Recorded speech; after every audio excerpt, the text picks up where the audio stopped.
बोलन देखबर तो नारद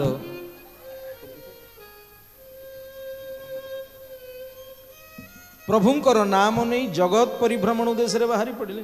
श्रीमन नारायण नारायण नारायण श्रीमन नारायण श्रीमन नारायण लक्ष्मी नारायण नारायण नारायण लक्ष्मी नारायण नारायण नारायण श्रीमन नारायण नारायण नारायण श्रीमन नारायण राम नारायण नारायण नारायण राम नारायण नारायण नारायण श्रीमन नारायण नारायण नारायण श्रीमन नारायण नारायण नारायण।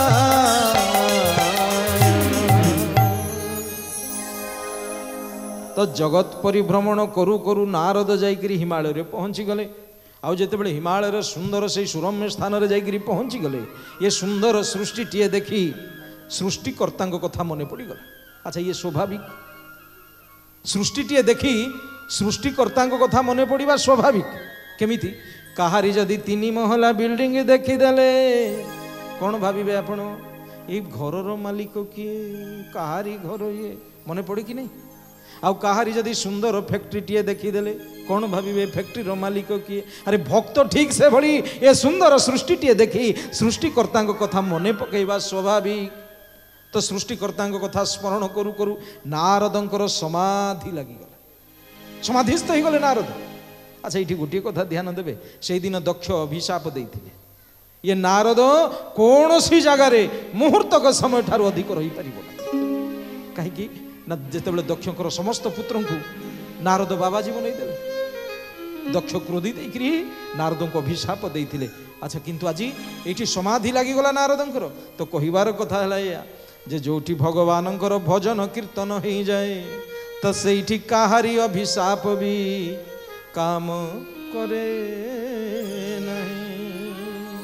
हाँ कि नहीं कथा में आग को आलोचना करिबा बहुत सुंदर कथा अच्छी तारी पूर्व गोटे कथा मोर स्वधर्म चेतना जन कल्याण समिति रे आजीवन सदस्य भाव रे सदस्यता ग्रहण करिथिबा मोर अति प्रिय एवं जहाँ को जोगे कार्यक्रम आयोजन हो पारी दिवाकर बाबू को अनुरोध करुछु मंच पर को आसबे।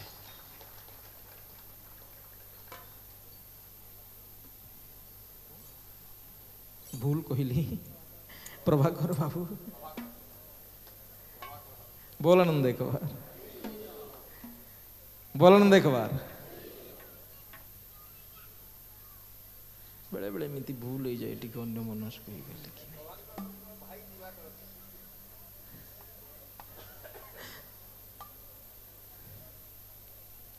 पति पत्नी आसबे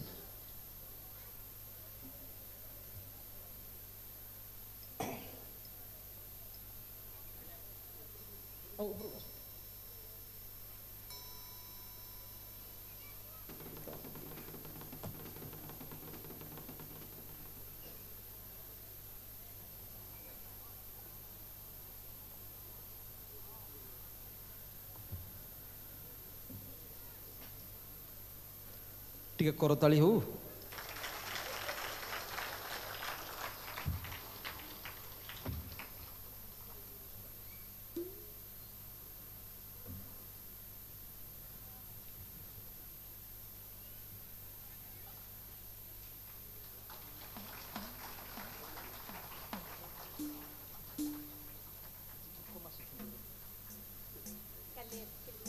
टिके जोर करताली है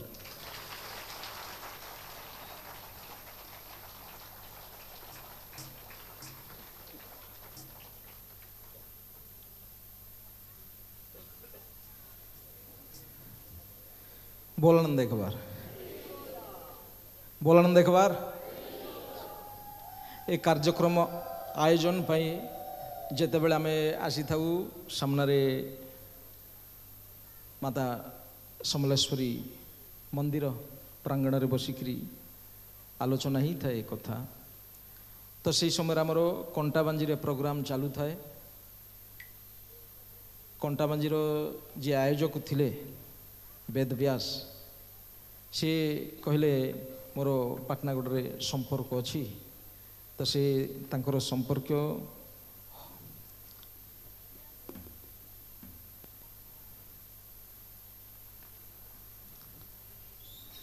ଆମର ସୁନାନୀ ବାବୁଙ୍କୁ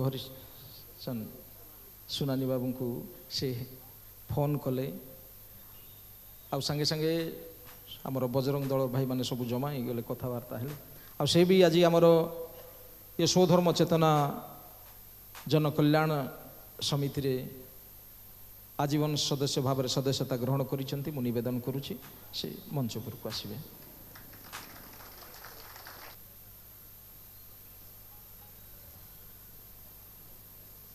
ହେଇଯାଉ କରତାଳି।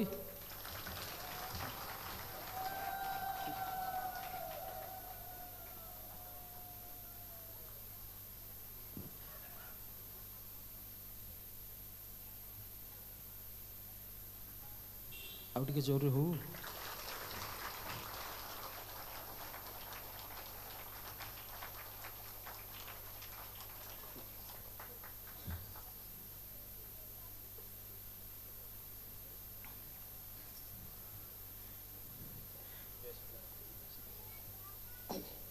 ପୁଣି ଆମ ଏ ସ୍ୱଧର୍ମ ଚେତନା ଜନକଲ୍ୟାଣ ସମିତିରେ ଆଜୀବନ ସଦସ୍ୟ ଭାବରେ ସଦସ୍ୟତା ଗ୍ରହଣ କରିଥିବା ମୋର ଅତି ପ୍ରିୟ ଶମ୍ଭୁ ବାବୁ ସଦସ୍ୟ ଯେଉଁମାନେ ଆମର ହେଇଛନ୍ତି, ଆମର ରାମ ମନ୍ଦିରରେ ପ୍ରତ୍ୟେକ ବର୍ଷ 365 ଦିନ ଭିତରୁ ଗୋଟିଏ ଦିନ ସେମାନଙ୍କ ନାମରେ ମନ୍ଦିରରେ ଭୋଗ ଲାଗିବାର ବ୍ୟବସ୍ଥା ଅଛି। ପୁଣି ତାହା ମନ୍ଦିର ଯେଉଁ ପର୍ଯ୍ୟନ୍ତ ଅଛି, ତ ମନ୍ଦିର ଏମିତି ଶୈଳୀରେ ନିର୍ମାଣ ହେଇଛି ଯେଉଁଠି କୌଣସି ଛାତ କାମ ହେଇନାହିଁ, କେବଳ ଇଟା ଯୋଡ଼େଇ ହେଇକରି ମନ୍ଦିରଟିଏ ତିଆରି ହେଇଛି। ସମ୍ପୂର୍ଣ୍ଣ ମନ୍ଦିର ପାଇଁ 2,70,000 ଇଟା ଲାଗିଛି। ତ ସେଇ ମନ୍ଦିର ନିହାତି 200-300 ବର୍ଷ ପର୍ଯ୍ୟନ୍ତ ମନ୍ଦିର ରହିବ। ତ ଭାଗ୍ୟରେ ଥିଲେ ଏଭଳି ସୁଯୋଗଟିଏ ମିଳେ। ଭଗବାନଙ୍କ ଉଦ୍ଦେଶ୍ୟରେ ସତ୍କର୍ମରେ ଅର୍ଥକୁ ଉପଯୋଗ କରିବା ଏ ଭାଗ୍ୟରେ ଥିଲେ ମିଳେ ଏଭଳି ସୁଯୋଗ। ଯଦି କୌଣସି ଶ୍ରଦ୍ଧାଳୁ ଭକ୍ତ ଭାଇ ଭଉଣୀ ଚାହିଁବେ ମନ୍ଦିର ରାମ ମନ୍ଦିରରେ ଆଜୀବନ ସଦସ୍ୟତା ଗ୍ରହଣ କରିବା ପାଇଁ, ଆପଣମାନଙ୍କର ଏଇଠୁ ବେଶୀ ବାଟ ନୁହଁ, 40-50 କିଲୋମିଟର ଭିତରେ ହେବ ଆଶ୍ରମ। ତ ଯିଏ ଭଗବାନଙ୍କ ଉଦ୍ଦେଶ୍ୟରେ ଗୋଟିଏ ହାତରେ ଦେଇଛି, ଭଗବାନ ତାକୁ କୋଟିଏ ହାତରେ ଦେଇଛନ୍ତି। ଯିଏ ଭଗବାନଙ୍କ ଉଦ୍ଦେଶ୍ୟରେ ଗୋଟିଏ ହାତରେ ଦେଇଛି, ଭଗବାନ ତାକୁ କୋଟିଏ ହାତରେ ଦେଇଛନ୍ତି। ଭଗବାନ କାହାରି କେବେ ଋଣୀ ହେଇନାହାନ୍ତି। ଆଜି ପର୍ଯ୍ୟନ୍ତ ଏଭଳି କୌଣସି ପ୍ରମାଣ ନାହିଁ ଭଗବତ ସେବା କରି ଜଣେ ଗରିବ ହେଇଛି, ଏଭଳି କୌଣସି ପ୍ରମାଣ ନାହିଁ। ବରଂ ଭଗବତ ସେବା କରି ଜଣେ ଧନୀ ହେଇଛି। ସେ ହେଉଛନ୍ତି ପ୍ରଭୁ ଶ୍ରୀ ଜଗତର ନାଥ ଶ୍ରୀ ଜଗନ୍ନାଥ। ଜଗନ୍ନାଥ ସଂସ୍କୃତିରେ ଅନେକ ପ୍ରମାଣ ରହିଛି, ଅନେକ ଦୃଷ୍ଟାନ୍ତ ରହିଛି। ଯଦି ଜଗନ୍ନାଥ ସଂସ୍କୃତିରେ ଆମେ ଦେଖିବା, ପ୍ରଭୁ ସେଇ ଜଗତର ନାଥ ଜଗନ୍ନାଥ କେବଳ ହିନ୍ଦୁର ନୁହନ୍ତି, ସେ ମୁସଲମାନର ମଧ୍ୟ। ଯଦି ସେଭଳି ଚରିତ୍ରଟି ଆମେ ଦେଖିବା, ବାରାଣାସୀର କବୀର ମୁସଲମାନ ଥିଲେ, ହେଲେ ପ୍ରତିନିତ୍ୟ କାମ ଲୁଗା ବୁଣିବା, ବଜାରରେ ବିକ୍ରି କରିବା, ପରିବାର ପ୍ରତିପୋଷଣ କରିବା। ଆଉ ପରିବାର କହିଲେ କବୀରଙ୍କର ମାତ୍ର ବୁଢ଼ୀମାଟିଏ ଥାଏ, ବୁଢ଼ୀମା ସାଥିରେ କବୀର ରହୁଥାନ୍ତି। ଆଉ କବୀରଙ୍କର ସେତିକି ଆର୍ଥିକ ସ୍ୱଚ୍ଛଳତା ନଥିଲା। ଶମ୍ଭୁ ବାବୁ ଆସିଲେ କି?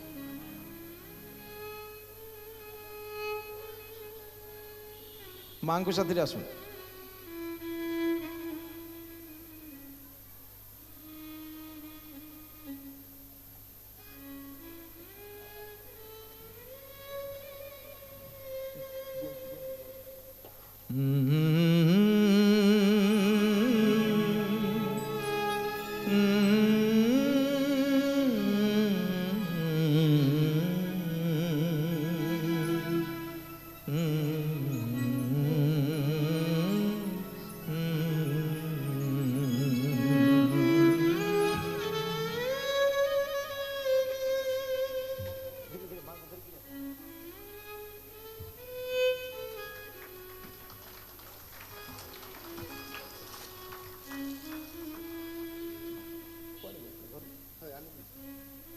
टे जोरे करताली हो।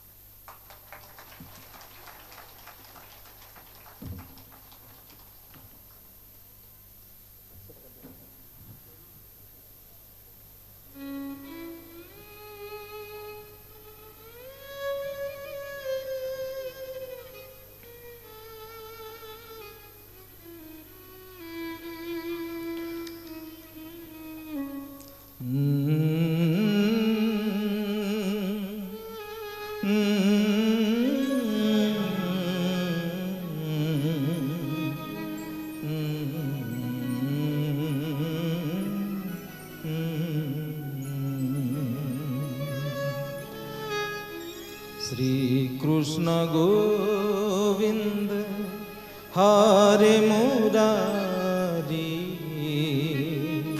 हे नाथ नारायण नमो वासुदेवा। श्री कृष्ण गोविंद हरे मुरारी हे नाथ नारायण नमो वासुदेवा।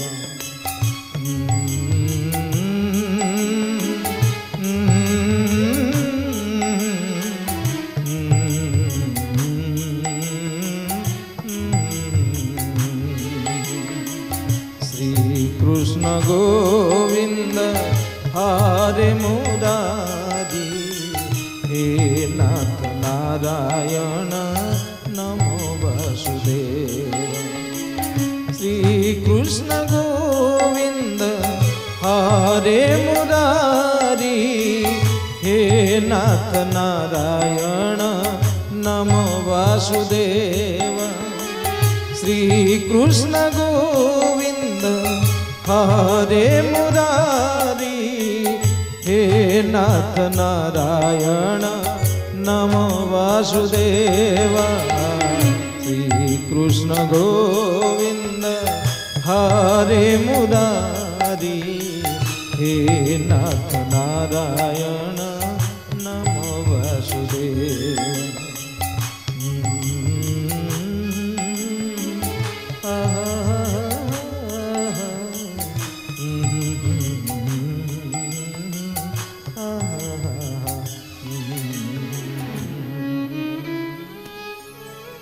कथा ध्यान सहकारे शुणिबे। कबीर आर्थिक सच्छलता सेतिकी नहीं। लुगा बुणे बजार रे बिक्री करे परिवार प्रतिपोषण करे। 3-4 दिन हेलानी घरे चुली जली नहीं खाइबा को मुठी अन्न नहीं। 4 दिन परे बड़ कष्ट रे कबीर 2 खंड लुगा बुणे। तो कबीर मां कहले ना बाबू कबीर ए 2 खंड लुगा नहीं करी तू बाजार को जा बिक्री करिबु किछि सौदा नहीं करी आसीबु। 4 दिन काल हेलानी तो पेटरे अन्न जल पड़ी नहीं तू जा। ये कौन सी गल्प नुह ये कौन सी कहानी नुह ये कौन सी सत्य त्रेता द्वापर जुगर कथा नुह ये कली जुगर कथा। ध्यान सहकारे कथा शुणी। कबीर 2 खंड लुगा धरिकी बाजार को बाहरी पड़ा। गाँव किछि माइल बाट आसिला परे जड़े ब्राह्मण साथ साथ देखा हुए। ब्राह्मण साथ पचारुचंदी ना बाबू ये कबीर गाँ को जीवा रास्ता तो कबीर को पचारुचंदी ये कबीर को गाँ को जीवा रास्ता तो कबीर कहला ना गोसाई आपण कबीर को कहीं खोजुंट।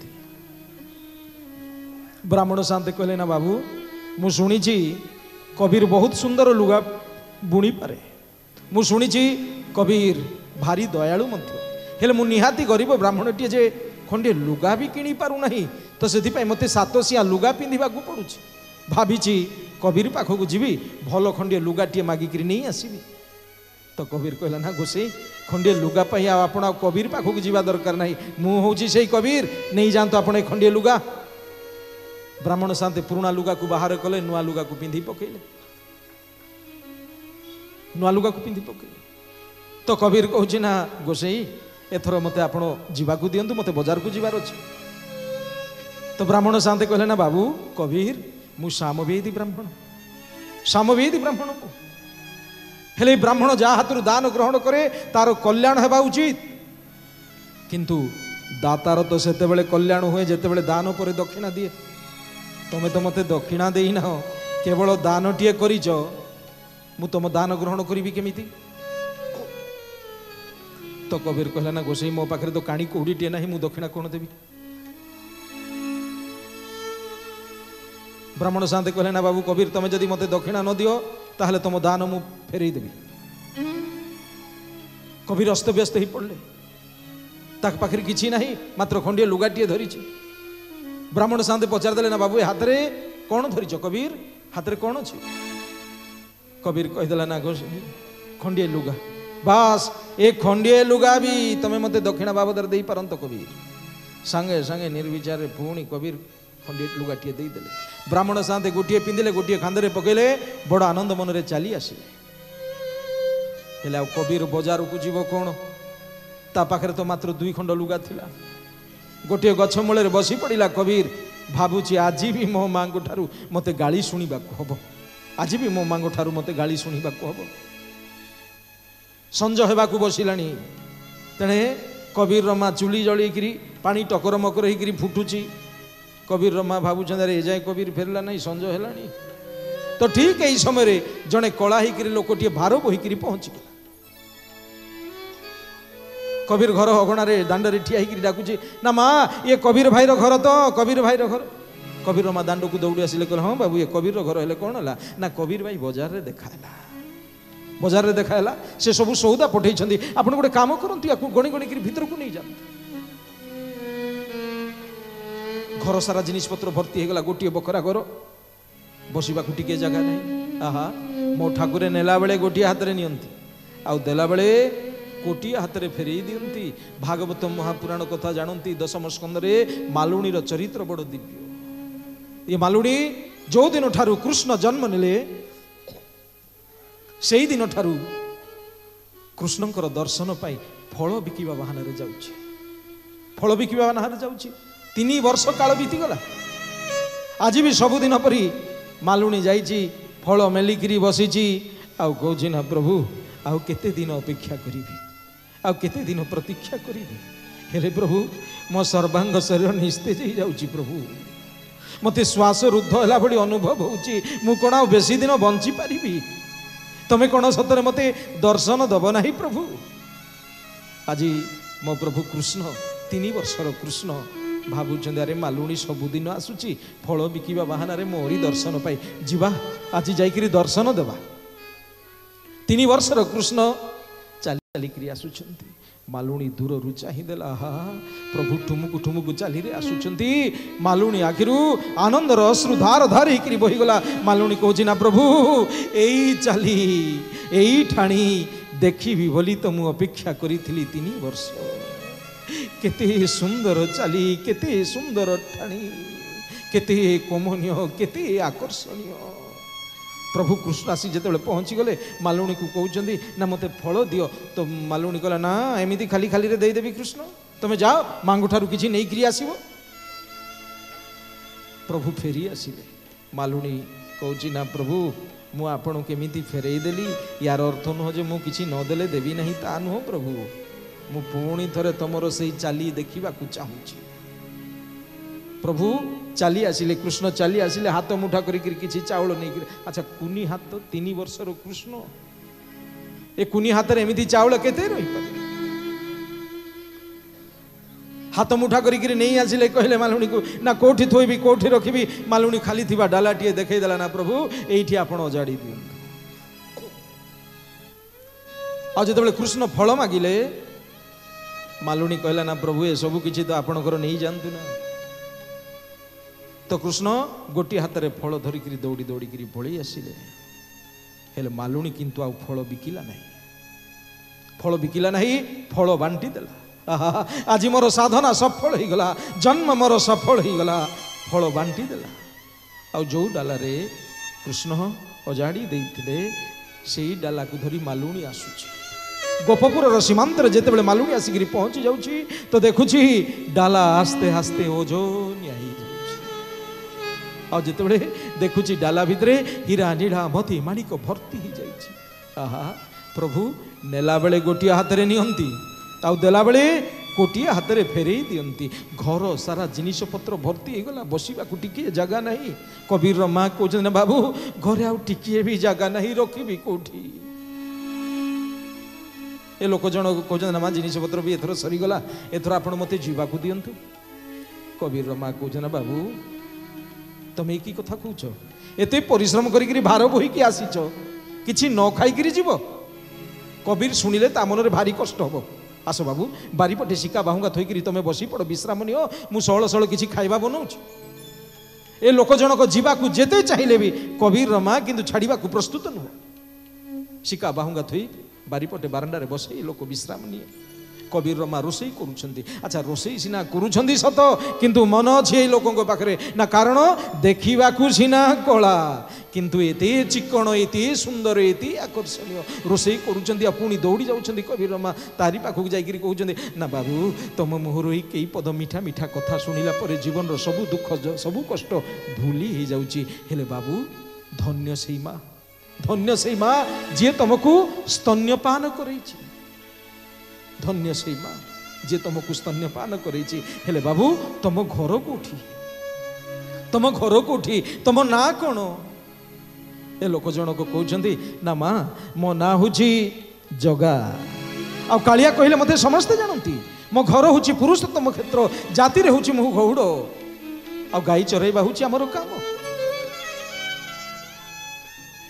पुणी आसी कबीर माँ रोषेई करुछंती। एथर कबीर डरी डरी गिरी फेरी आसुची।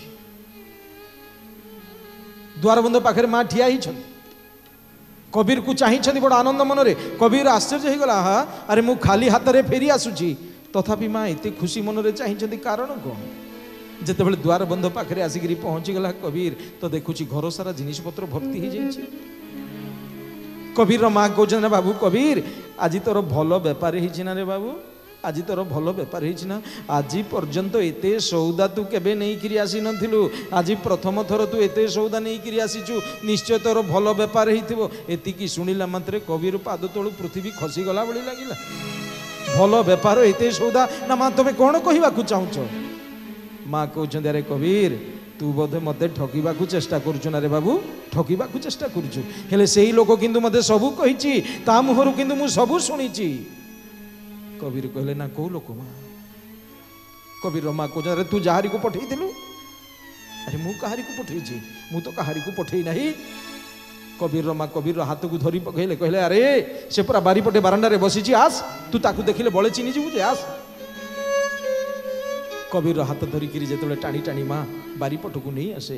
कबीर जिते आसिक पहुंची जाती तो देखुंती ना अच्छी से ही लोक ना अच्छी तार शिका बाहुंगा। कबीर कहला ना माँ कहीं से लोक, कहीं से लोक? कबीर माँ कहला रे बाबू कबीर से तो एठी बसी रे, एठी बसी हेले देखा सीना से कला किंतु एते सुंदर एते आकर्षणीय एते चिकन, हेले ता ना कहला कुआडे जगा। कालिया कहले ताकू कुआडे समस्ते जानती। एतिकी शुणिला मात्रे कबीर भो भो करी कांदी पकेला। माँ को जाबुड़ी धरी पकेला, कहला ना माँ तम जीवन जन्म सफल हो गला, माँ तम जीवन जन्म सफल हो गला। ताहले कालिया शांते जगत ठाकुर जगन्नाथ निजे भार बोहिकी आसीथिले। तम जीवन जन्म सफल हो गला माँ, मु जगन्नाथ को दर्शन करी पारली नहीं, दर्शन करी पारली नहीं। मु केमिति बा दर्शन करी थांती? मु तो मो ज्ञान अहंकार रे अंध ही भगवान को केवल निराकार बोली भाविछि। राम कृष्ण जगन्नाथ अवतार को मु केबे ग्रहण करी नाही। हेले आज मु जानी पारुछि भगवान राम भी हो पारती, कृष्ण भी हो पारती, से जगन्नाथ भी हो पारती, हेले मु बुझी पारुची ब्राह्मण रूप रे जी मो हाथ आसी 2 खंड लुगा नहीं गला से किंतु अन्य कहीं नुह, से निश्चय प्रभु श्री जगन्नाथ। किंतु प्रभु एते निकट रे पाइला परे भी, एते पाखरे पाइला परे भी मु तुमको चिन्ही पारली नहीं प्रभु, मु तुमको नमन करी पारली नहीं, मु तुमको प्रणाम करी पारली नहीं। हेले आउ नुह प्रभु आउ नुह, मु जीवी श्रीक्षेत्र धाम, मु जीवी नीलाचल धाम, तुमरी से सुंदर रूपटे मु दर्शन करी। अच्छा भक्त जदि भगवान को स्मरण करे तो भगवान भी भक्त को स्मरण करती, भगवान भी भक्त को स्मरण करती। राजा गजपति अस्थिर ही पड़िले। अरे दिन को दिन समुद्र श्रीमंदिर को माड़ी आसुची, ये समुद्र को आकट करने जेते व्यवस्था कले भी सबू विफल हो जाउची। शेष रे राजा गजपति श्रीमंदिर रे अधिया पड़िले, कहले हे प्रभु एटा पथरर मंदिर दिने समुद्र गर्भरे लीन हो जीव प्रभु, समुद्र गर्भरे लीन हो जीव, हेले मंदिर तमे सुरक्षा दियो प्रभु, ए मंदिर तमे सुरक्षा दियो। शून्यवाणी हैला हे गजपति मोर जड़े परम भक्त मुसलमान भक्त वाराणसी रे अच्छी कबीर, ताकू तू सम्मान सहकार नहीं आस, आउ जदि से चाहिबो ताहले समुद्र आकट ही जीवो। कबीर को सुसम्मान सहकार नहीं आसबार व्यवस्था करा जाए। कबीर जितेबाला आसी श्रीमंदिर में पहुँची गले, जगन्नाथ को दर्शन कर कृतकृत्य हो गले, आउ राति सारा जगन्नाथ भजन कीर्तन कले कबीर। आउ तेणे राति पाइबा पूर्व प्रभु जगन्नाथ कबीर को जणई देले, कहले हे कबीर तमे समुद्र को निर्देश दियो, समुद्र घुंची जीव। कबीर समुद्र को निर्देश देले, कहले हे समुद्र तमे घुंची जा, हे समुद्र तमे घुंची जा। सकाळ पाहिला भितरे समुद्र अर्ध कोश पर्यंत घुंची जाइची, नहले आज जो श्री मंदिर टी आमे देखुचे ताहा समुद्र गर्भरे लीन होई सारी था। सर्वधर्मर समन्वय से होचंदी मो प्रभु श्री जगन्नाथ। आज भी श्री मंदिर रे कबीरंकर मंडप विद्यमान, आज भी से मंडप रे कबीरंकर आशाबाड़ी, आज भी से मंडप को कौन कह जाए ना कबीर मंडप। तो सही जगन्नाथ उद्देश्य से ठाकुर उद्देश्य जी गोटे हाथ में देची मो प्रभु ताकू कोटिए हाथ में फेरई भगवत सेवा करी ठाकुर सेवा करी, कहीं केबे गरीब होई नहीं, एभली कौन सी प्रमाण नहीं।